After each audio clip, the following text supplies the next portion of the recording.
Hivi ushawahi kujiuliza kwa kiasi gani mapenzi ya Allah yapo kwa viumbe wake?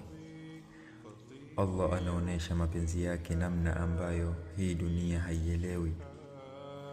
Anaonesha mapenzi yake kwa kukukataza na kukuzindua, kwa kuifanya nafsi yako ijirudi pale inapojihisi kukithirisha kwa maasi, kwa kufanya moyo wako uamke na kumkumbuka na kumtakasa. Wallahi, Allah anapokupenda ishara moja huonekana haraka na watu wengi hata hawaitambui. Ishara ambayo haiji kwa urahisi wala kwa kusherehekewa. Wakati mwingi huja kupitia maumivu.